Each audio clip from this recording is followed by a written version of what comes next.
Hey guys, my name is Arnav Chintala and I'm presenting Elias James Corey, who won the Nobel Prize Award in 1990 for his work in chemistry. This is Back to the Future. So, looking at his research, Corey has created the method and is known for retrosynthetic analysis, and he uses to create complex and large organic compounds. Retrosynthetic analysis is where you break an original compound into the groups and molecules that it's consisted of. And working backwards, hence the name retro, is used to replicate the creation of the compound. So to test this method, he synthesized over 100 compounds only found in nature and that were very difficult to create man-made. Corey also showed how retrosynthetic analysis could be used as a computer program and how other scientists could easily use his method to synthesize other compounds. He first named this term in 1965 when he started his research and researched until 1968. So to get another perspective of retrosynthetic analysis, this is a diagram of a tree where you start off at the root of the tree, where in chemical terms, the target molecule, and you keep on finding branches. You go by the trunk and find branches to go find the simplest the simplest part of the tree, which would be the smallest branch available. And that's essentially your starting material. So you use the starting material to go back. You go back along the branch back to the roots to where it's more easily to synthesize a molecule. So he created various strategies to break down each compound into simpler structures. In his book The Logic of Chemical Synthesis, he shows how to break down over 100 compounds, which includes erythronolide B. So this is the original compound, erythronolide B, which is broken into compound A and compound B. And as you can see, they're much more simpler, much more smaller than the original compound.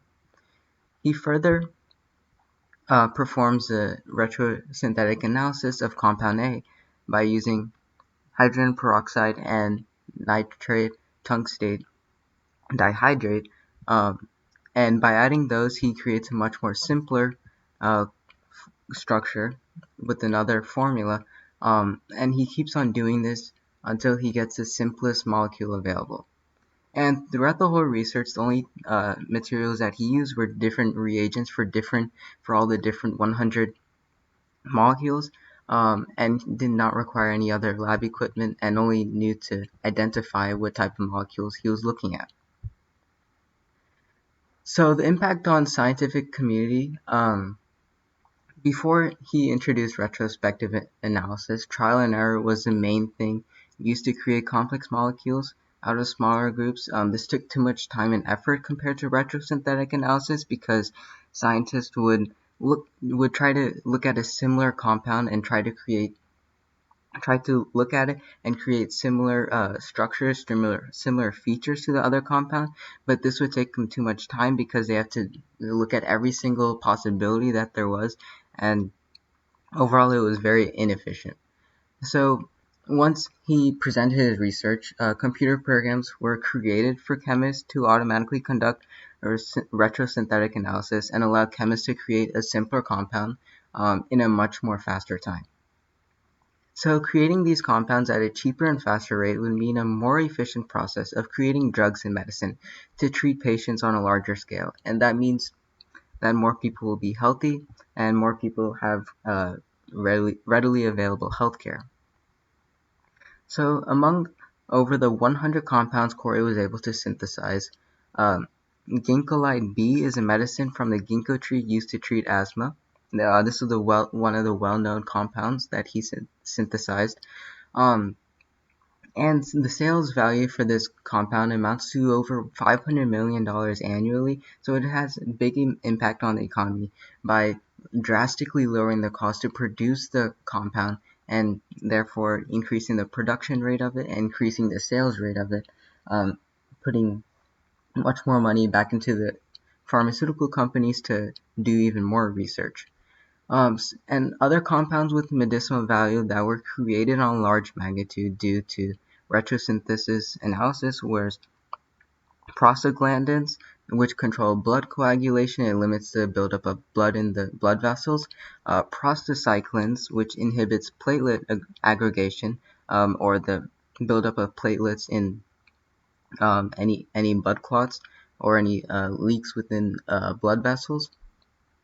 Also, thromboxanes, which actually facilitates the platelet aggregation, and leukotrienes, which trigger responses to fight allergies in our bodies. So by effectively creating these and synthesizing these different molecules, we're able to get even better medicine, even more medicine for more people, so that more people will be healthy in the long term. So just more information about Elias James Corey. He was a professor at Harvard Research at the time, at Harvard University at the time of his research, and he's created a group called Corey Group, and he used to always work with his students, work with other staff members at Harvard, and essentially create a very big chemistry group that just researches on the daily.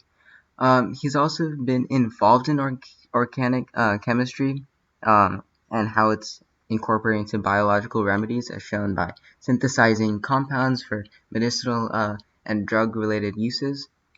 In 2002, he was actually the most cited author in chemistry from his works. That's just how big of an impact retrosynthetic analysis has had on the chemical world. And in 2007, his research was the most impactful among chemists, like I said earlier, just based on how much easier it made to synthesize compounds.